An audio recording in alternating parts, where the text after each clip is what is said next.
Netaji international airport. এখান থেকে আমরা ইন্ডিগো ফ্লাইট নিয়ে রওনা দেব পোর্ট ব্লেয়ারের উদ্দেশ্যে। উদ্দেশ্য একটাই, আন্দামান নিকোবর আইল্যান্ড ভিজিট করব।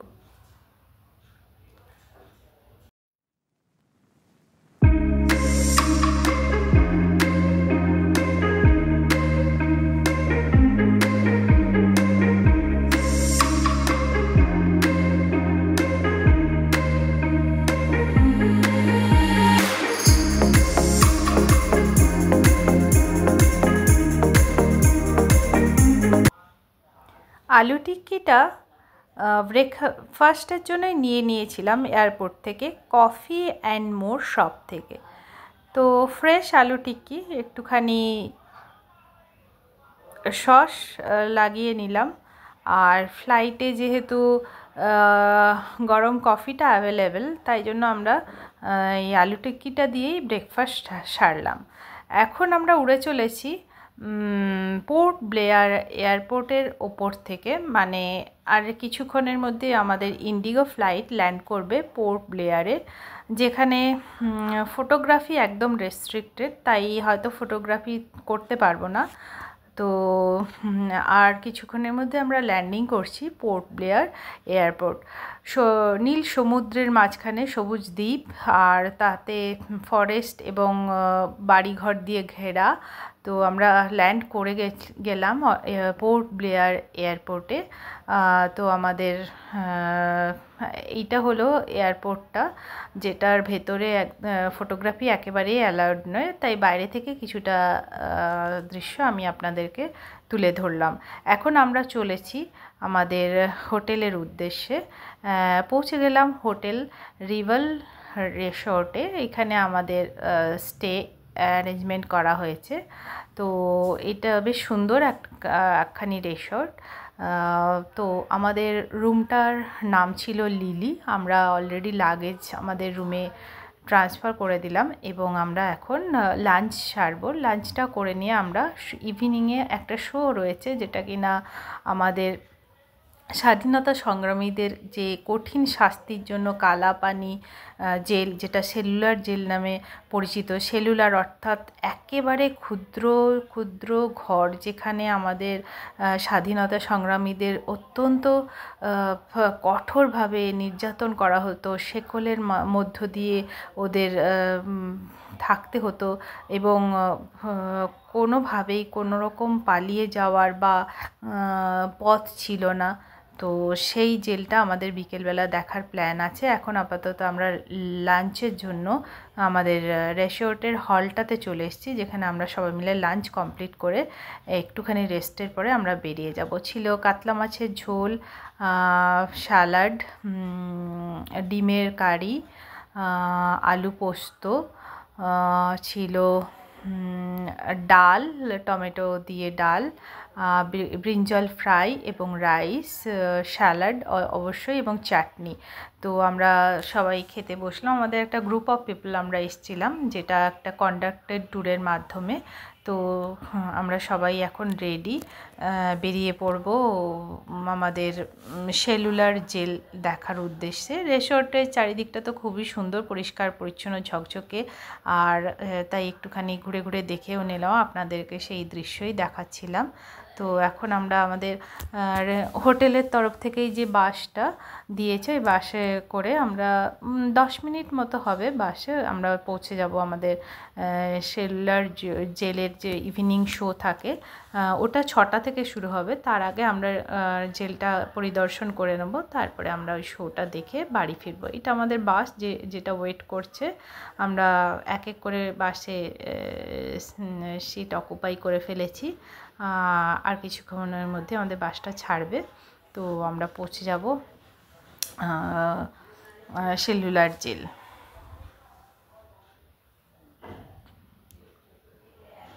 এইটা হলো সেই মহান সেলুলার জেল, যেখানে স্বাধীনতা সংগ্রামীদেরকে আটকে রাখা হতো আর তাদের নির্মমভাবে অত্যাচার করা হতো। তো এই হলো সেই জেল। এখন আমরা বেরিয়ে চলেছি আমাদের রস আইল্যান্ড এবং নর্থ বে আইল্যান্ডে, যেখানে বিভিন্ন ধরনের ওয়াটার অ্যাক্টিভিটি যেরকম scuba diving, snorkelling, submarine, seawalk and parasailing, এই সমস্ত ওয়াটার অ্যাক্টিভিটিগুলো আমরা করব।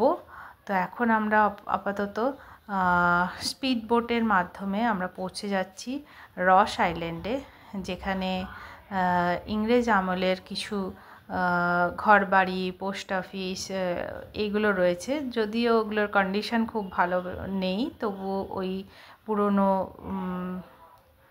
যে ইয়েগুলো আমরা দেখতে পাবো রস আইল্যান্ডে। এবং এখানে আমাদের রেনডিয়ারকেও দেখতে পাবো, তাছাড়া পিকক, এগুলো সব একদম মানুষের মানে এই আমরা যারা বেড়াতে যাই তাদের সাথে সাথেই ওরা ঘুরে বেড়ায়, হাত থেকে খাবারও খায়। তো এটা শুনেছি, এখন প্রত্যক্ষ দর্শন করব। আমরা চলেছি বে অফ বেঙ্গলের উপর থেকে। এই আমাদের স্পিড বোট অ্যারাউন্ড 15-20 মিনিটের মধ্যে ওরা আমাদেরকে পোর্ট ব্লেয়ার থেকে পৌঁছে দিচ্ছে রস আইল্যান্ডে, যেখানে আমরা 1 ঘন্টা ঘোরার সময় পাবো। 80 রুপিস করে ওখানে নেয় টোটো, তো পার হেড 80 রুপিস। তো 80 রুপিস পে করলে ওই টোটোওয়ালা সম্পূর্ণ, এইটা হলো আপনার রস আইল্যান্ড, যেখানে হরিণগুলো দেখুন, ডিয়ারগুলো কীরকম সুন্দরভাবে ছাড়া আছে। ওদেরকে কেউ বন্দি করে রাখে না, আর ওরা মানুষের সঙ্গে থেকে থেকে ফটো, সেলফি সবই তুলতে শিখে গেছে। তো আমরা এত সুন্দর এনজয় করছিলাম, মানে আমাদের কাছে খুব অত্যাশ্চর্য যে আমরা হরিণের সাথে সাথে মানে সামনে থেকে দেখতে পাচ্ছি, যাদেরকে আমরা খাঁচাতে, চিড়িয়াখানাতে আমরা দেখতে পাই তা নয়, একদম সুন্দরভাবে। আর শিংগুলো অপূর্ব একদম, মানে এত ভালো লেগেছিল, দারুণ ব্যাপার। তো এই হলো আপনার রস আইল্যান্ড, যেখানে ইংরেজরা তাদের রেসিডেন্ট বানিয়েছিল, পাওয়ার স্টেশন, যেখান থেকে ওরা বিদ্যুৎ পেত। তারপরে রয়েছে ওদের বিভিন্ন হাউসিং প্ল্যানগুলো, তো ওগুলো এখন ধ্বংসপ্রাপ্ত প্রায়, তবুও ঘুরে দেখা যায় ভালোভাবেই, দেখতে বেশ ভালো লাগছিল। তো এই হলো রস আইল্যান্ড থেকে বে অফ বেঙ্গল দেখা যাচ্ছে।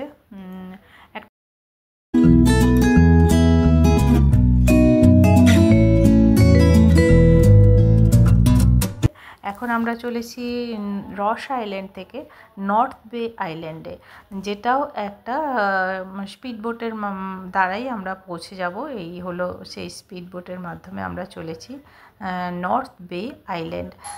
ওয়াটার অ্যাক্টিভিটিগুলো এখানে ভালো হয়। রস আইল্যান্ড থেকে নর্থ বে আইল্যান্ডও খুব বেশি সময় লাগে না, এই 15 থেকে 20 মিনিট স্পিড বোটে লাগে।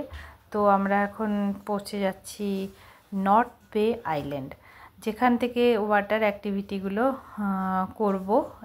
তবে প্যারাসাইলিংটা আমাদের করার ইচ্ছা আছে, যেটা কিনা এই আমরা প্যারাসাইলিংয়ে চলে এসেছি, যেটা আপনার রস আইল্যান্ড আর নর্থ বে আইল্যান্ডের মাঝামাঝি একটা জায়গা থেকে স্পিড বোটের মাধ্যমে ওরা নিয়ে আসে, এবং ওখান থেকেই ওটা আমরা করি। তো আমরা করেছিলাম, দারুণ অভিজ্ঞতা, এত সুন্দর লাগছিল যে মনে হচ্ছিল যে বোধহয় হাওয়ায় ভেসে চলেছি, অপূর্ব সুন্দর। আর ওয়েদার সেই দিন খুব ভালো ছিল, ঝড় বৃষ্টি কিছুই ছিল না, খুব পরিষ্কার ঝকঝকে আকাশ ছিল, রোদ্দুর ছিল। তো ভীষণ ভালো এনজয় করেছি প্যারাসেলিং। তার কিছু ফটো আপনাদের দেখাচ্ছি, ভিডিও আপনাদের দেখাচ্ছি। এরপরে ডাইরেক্টলি আমরা চলে এসেছিলাম আমাদের পোর্ট ব্লেয়ার আইল্যান্ডে, যেখানে আমাদের হোটেল। ইভিনিং টি আর স্ন্যাক্সের সাথে গল্প আড্ডা।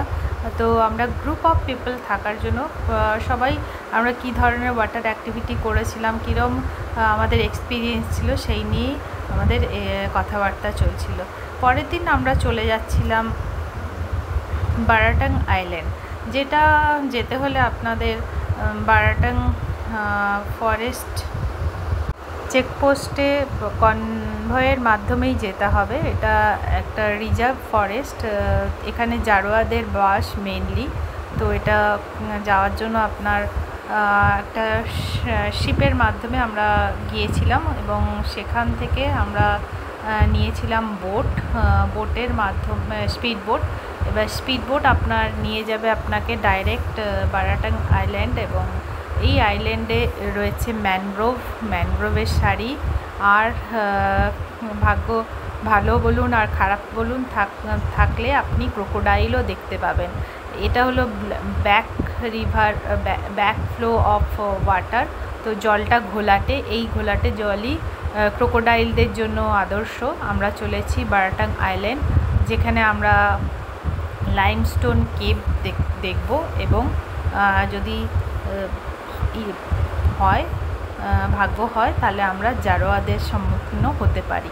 তবে বারবার করেই বলে দেওয়া হয়েছিল যে যদি সামনে জারোয়া জাতির কেউ পড়ে তাহলে আমরা যেন খুব বেশি উৎসাহিত হয়ে ফটো তোলা বা এগুলো না করি, তাহলে ওরা ভয় পেয়ে যেতে পারে এবং ওরা প্রতিরক্ষার জন্য কিছু হয়তো উল্টোপাল্টা করে ফেলতেও পারে। সেই জন্য আমরা প্রস্তুত ছিলাম যে আমরা দেখব এবং আস্তে আস্তে সরে যাব। তো সেই রকমভাবে যেহেতু আমরা গ্রুপ অফ পিপল ছিলাম, তো ভয়ের কিছুই ছিল না। এই আমরা চলেছি লাইমস্টোন কেভ দেখার জন্য। অত্যন্ত পিচ্ছিল রাস্তা, খুব সাবধানেই যেতে হয়।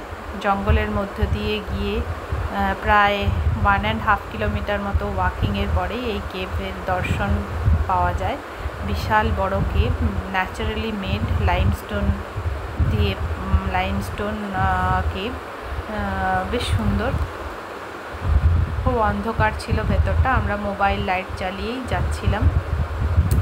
এইটা হলো আমরা ফিরছি বারাটাং আইল্যান্ড কেভ দেখার পরে। আমরা আবার স্পিড বোটে করে চলে যাব লাঞ্চের জন্য। তারপরে ওখান থেকে লাঞ্চ কমপ্লিট করে আমরা আবার শিপ করে পৌঁছে যাব আমাদের পোর্ট ব্লেয়ার।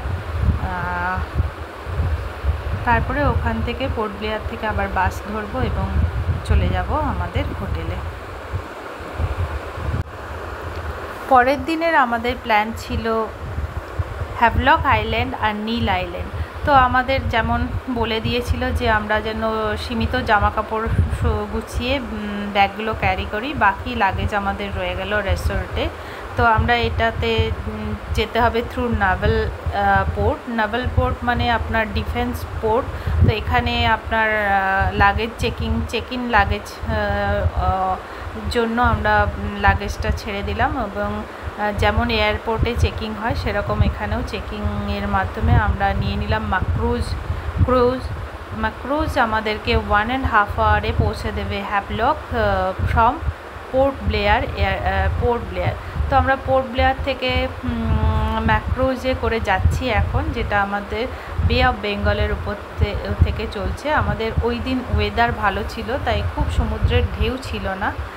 তো স্মুথলি আমাদের ক্রুজ চলছিল, দারুণ সুন্দর ঝকঝকে, একদম আপনার ফিল হবে যেন আপনি এরোপ্লেনেই বসে আছেন। খুব ভালো লাগছিল। সমুদ্রের উপর দিয়ে আমরা চলেছি। বিভিন্ন শিপগুলো যেগুলো পাশে দাঁড়িয়ে রয়েছে, কেউ লাগেজ তুলছে, কেউ বা সাধারণ আমাদের মতোই কেউ না কেউ চলেছে বিভিন্ন দ্বীপে। তো এখন আমরা পৌঁছে যাব 1.5 আওয়ার জার্নি করে হ্যাভলক আইল্যান্ডে, যেখানে আমরা পৃথিবীর সবথেকে সুন্দর, মানে পৃথিবীর না হলেও এশিয়ার সুন্দর বিচ, যেটা রাধানগর বিচ, ওখানে প্রথমে আমরা যাব। তারপরে ওখান থেকে অন্যান্য বিচগুলোতেও চলে যাব।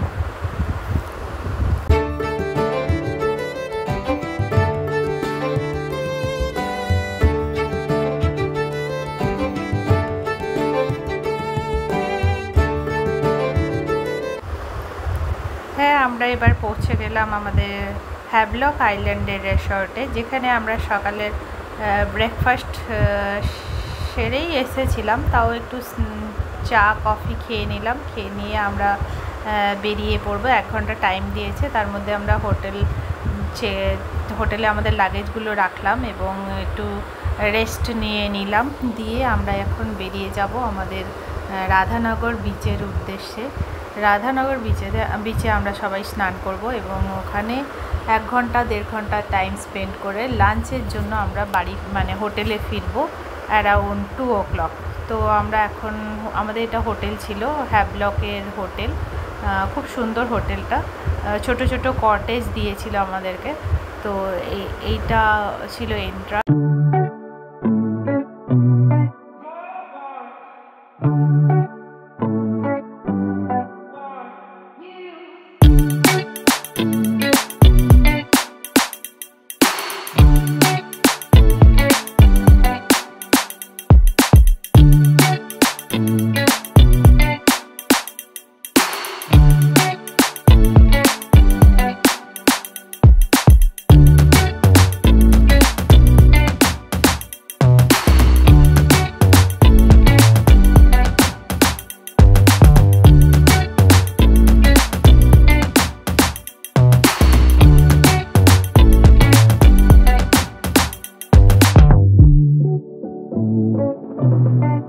বেরিয়ে পড়লাম রাধানগর বিচের উদ্দেশ্যে।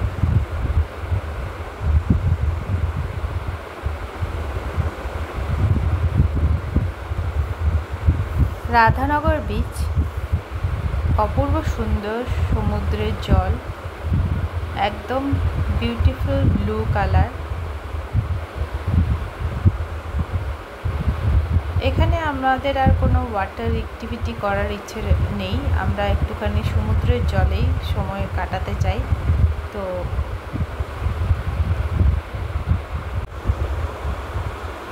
যে যার মতো করে সময় কাটাতে ব্যস্ত, কেউ সানবাথ নিতে বসে গেল, কেউ বা আবার কস্টিউম পরে সমুদ্রে সুইমিংয়ের জন্য নামলো।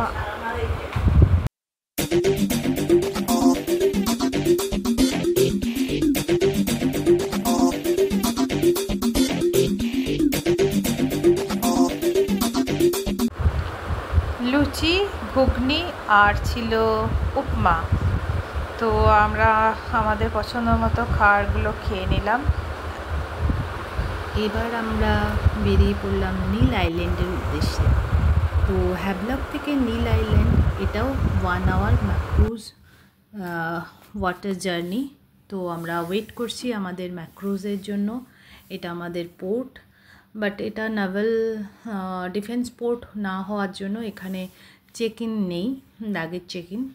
তো আমরা আমাদের মতো লাগেজগুলো ড্রপ করে দিলাম শিপ দাঁড়িয়ে আছে সামনেই। এক এক করে আমরা শিপে উঠছি।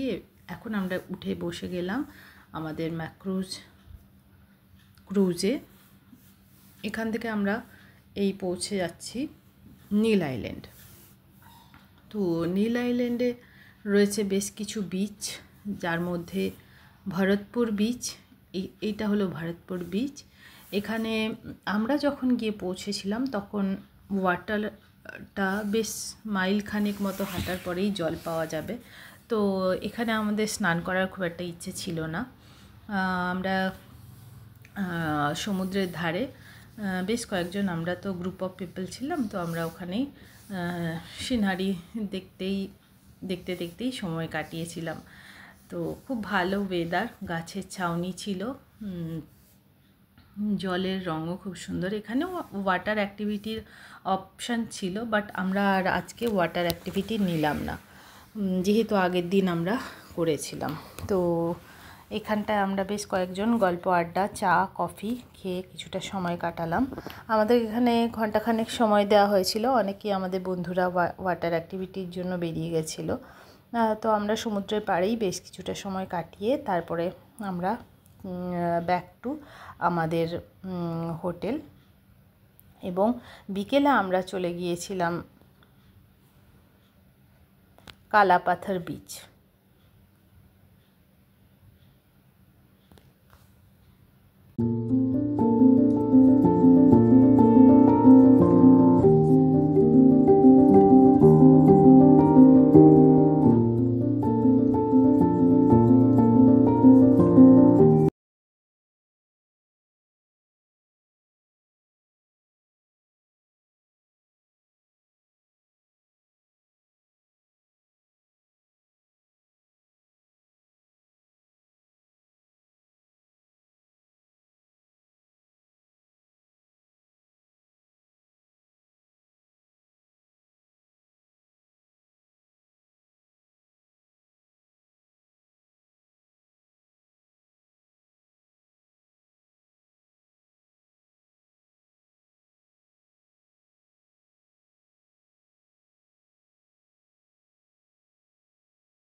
বিকেলে আমাদের প্ল্যানিং ছিল লক্ষ্মণপুর বিচ, যেখানে সানসেটের জন্য বিখ্যাত। আমরা সবাই চলে এসেছি। বিচখানা যে বিচেই যাচ্ছি না কেন কোনোটাই থেকেই চোখ ফেরানো যাচ্ছে না। অপূর্ব সুন্দর দৃশ্য, মনোরম প্রাকৃতিক সৌন্দর্য, সাদা বালি, ব্লু ওয়াটার, তার সঙ্গে সূর্যাস্ত, সূর্যোদয়, এগুলো সবগুলোই যেন অপূর্ব অপূর্ব।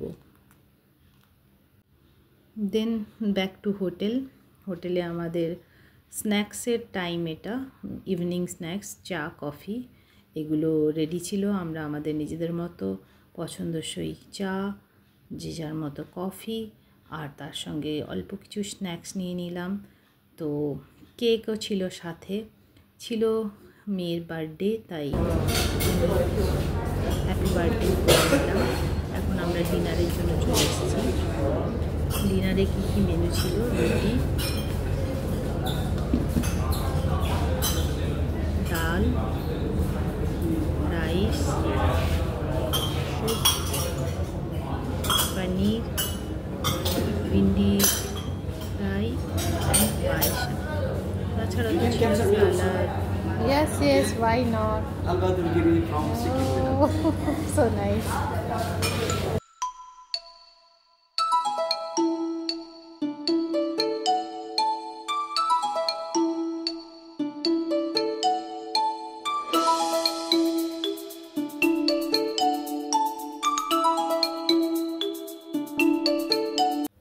সিএস এম্পায়ার ছিল আমাদের নীল আইল্যান্ডের হোটেলের নাম।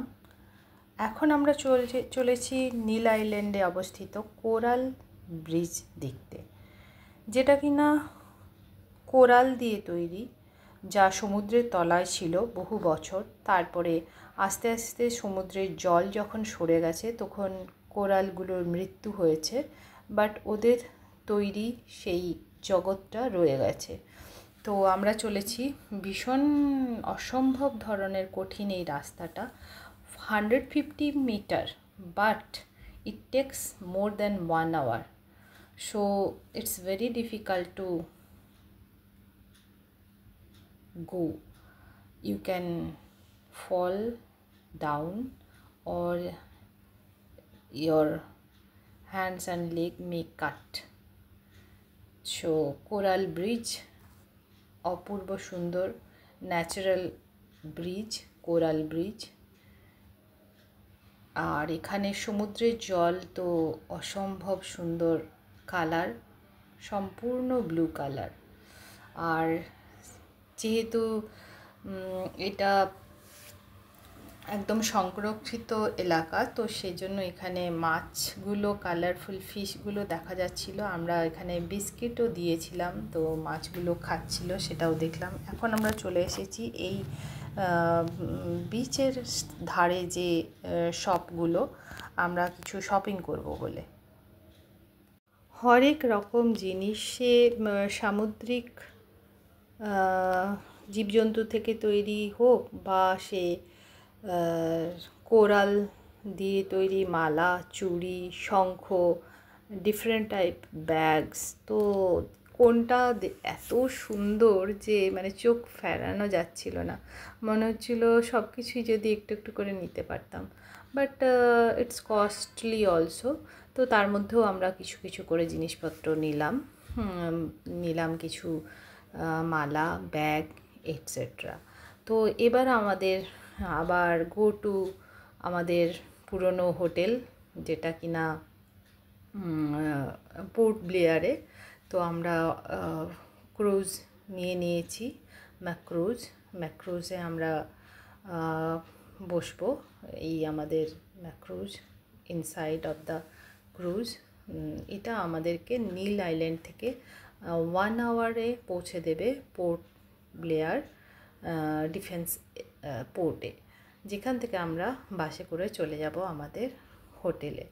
তো ম্যাক্রুজটা এত সুন্দর যে একবার চড়লে আর নামতে ইচ্ছে করবে না, এতই সুন্দর। তো আমি ঘুরে একটু দেখিয়ে দিলাম আপনাদেরকে, সিটিং অ্যারেঞ্জমেন্টস থেকে শুরু করে সমস্তটা। তো এই ছিল আমাদের হ্যাভলক নীল আইল্যান্ডের জার্নি। আর কিছুক্ষণের মধ্যেই আমরা পৌঁছে যাব আমাদের পোর্ট ব্লেয়ার নেভাল পোর্ট। তো সমুদ্রের উপর থেকে আমরা চলেছি, দারুণ সুন্দর লাগে এই দৃশ্য। এগুলো সঞ্চয় করে নিয়ে বাড়ি ফিরবো। আর তো কিছু সময় বেশি নেই, আমরা প্রায় শেষের দিকে আমাদের ট্যুরের। মনটা এবার আস্তে আস্তে খারাপ হচ্ছে। এত সুন্দর জায়গা, এত সুন্দর এনজয় করেছি প্রত্যেকটা মুহূর্ত, সেটা সঞ্চয় করে নিয়ে আমরা ফিরবো পরের বারের জন্য। তো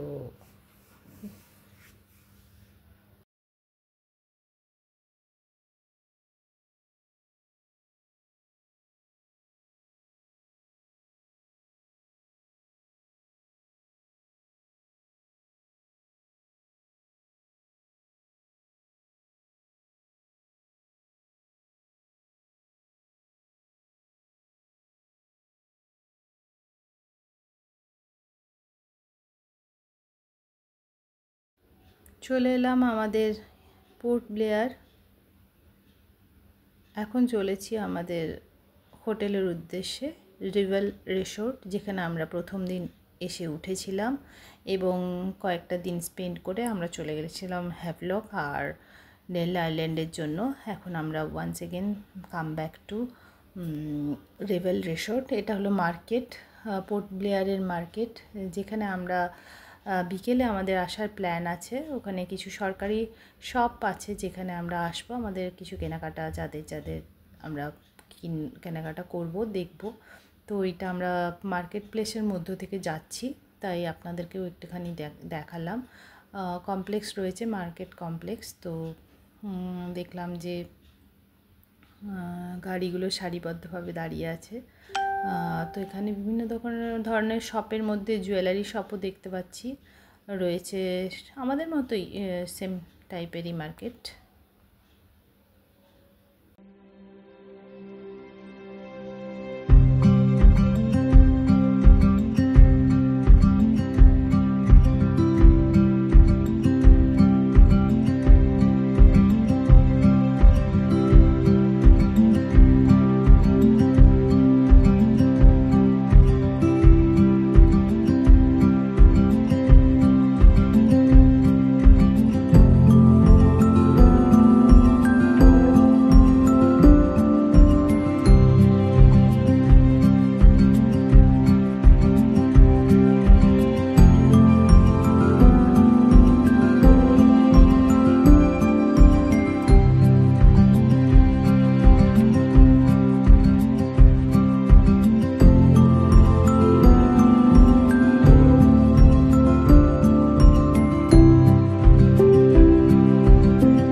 অ্যাজ আর্লিয়ার ডিসাইডেড, আমাদের লাঞ্চ করার কথা ছিল রেসর্টে ঢুকেই। তো আমরা এসে লাঞ্চে বসে গেলাম। ছিল ফিশের একটা কারি, বেগুনি ছিল, ডাল ছিল, ভাত ছিল, রুটি ছিল, তারপরে যেমন চাটনি, পাঁপড়, স্যালাড থাকে, এগুলোও ছিল। আমরাও খিদে পেয়ে গেছিলো, তো আমরা বসে গেলাম আমাদের লাঞ্চ নিয়ে। আর এখন আমরা বিকেলে বেরিয়ে পড়েছি মার্কেটিং করার উদ্দেশ্যে। তো আমাদের নিয়ে যাবে সরকারি যে শপটা আছে, তো এটাতে এখন আমরা চলেছি আমাদের।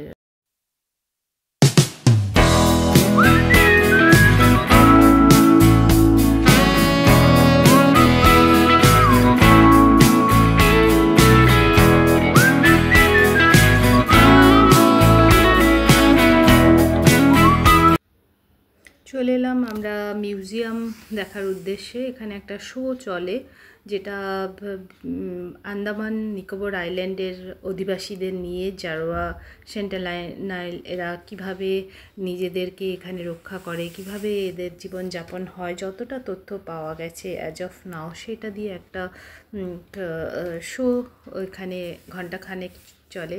তার মধ্যে আমরা ফটো সেশনের সাথে সাথে শোটাও দেখতে চলে গেলাম। তারপরে আমরা চলে এলাম নেভাল মিউজিয়ামে, যেখানে বিভিন্ন ধরনের সামুদ্রিক অ্যানিম্যালস বলুন আর প্লান্ট বলুন, শঙ্খ, কোরাল, তো স্নেক, এই ধরনের মিউজিয়াম এটা ছিল।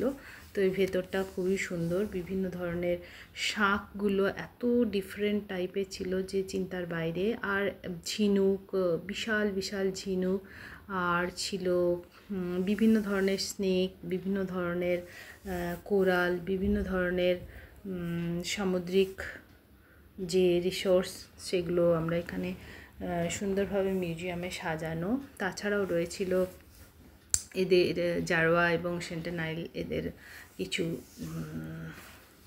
ছবি, যেগুলো থেকে কিছু আইডিয়া করা যায় যে কিভাবে এরা জীবনযাপন করে থাকে। তো আমরা মিউজিয়ামের ভেতরে ঢুকলাম। এই ছিল সেই মিউজিয়াম।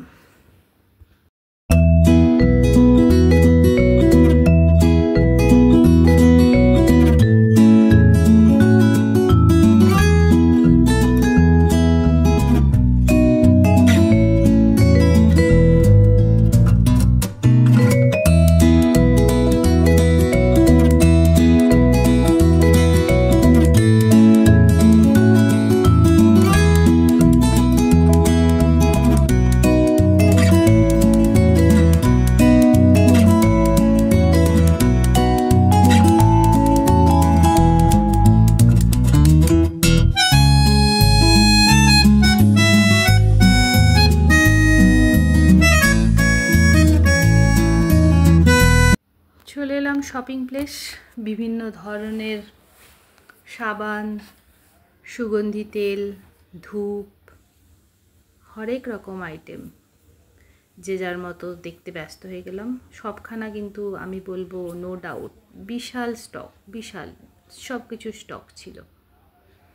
এখন আমরা চলে এলাম তাতিয়া টাপু, যেখানে ব্যাক ওয়াটার, আর এখানে সূর্যাস্ত দেখার জন্যই মেনলি আসে। তাছাড়াও পাশে একটা জু আছে, জুতে ক্রোকোডাইলগুলো ভর্তি। ক্রোকোডাইল দেখে আমরা সানসেট দেখার জন্য বসে গেলাম তাতিয়া টাপু। এখান থেকে সানসেট দেখতে অপূর্ব লাগছিল। আমরা সানসেট দেখার পরে ফিরে চললাম আমাদের হোটেলের উদ্দেশ্যে। এই চলেছি আমরা আন্দামান নিকোবর আইল্যান্ডের সমস্ত সুন্দর সুন্দর স্মৃতিগুলো নিয়ে আমরা ফিরছি এখন আমাদের কলকাতা এয়ারপোর্টের উদ্দেশ্যে। এটা ছিল বীর সাভারকার, ওনার নামে এই এয়ারপোর্ট, পোর্ট ব্লেয়ার এয়ারপোর্ট। আমাদের ইন্ডিগো ফ্লাইট আমাদের ড্রপ করে দেবে কলকাতা এয়ারপোর্ট। 2.5 আওয়ার ফ্লাই করে আমরা নেমে পড়ব নেতাজি ইন্টারন্যাশনাল এয়ারপোর্টে। এইটা ছিল যখন আমরা ফ্লাই করছিলাম, তখন এরোপ্লেনের ভেতর থেকে এভাবেই দেখতে লাগছিল আন্দামান নিকোবর আইল্যান্ডকে।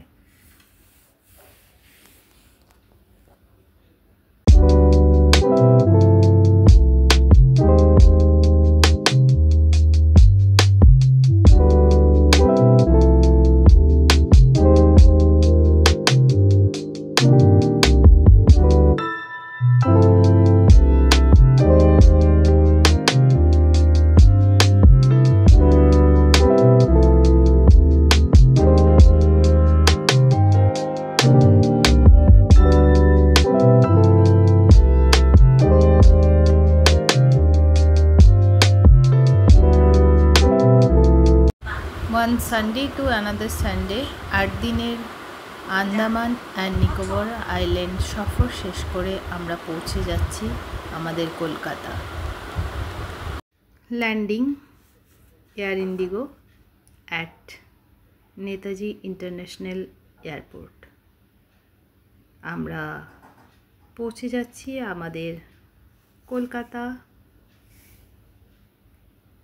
অনেক স্মৃতি, অনেক ভালো লাগা নিয়ে আমরা চলে এলাম আমাদের সুইট অ্যান্ড ফেভারিট শহর কলকাতা।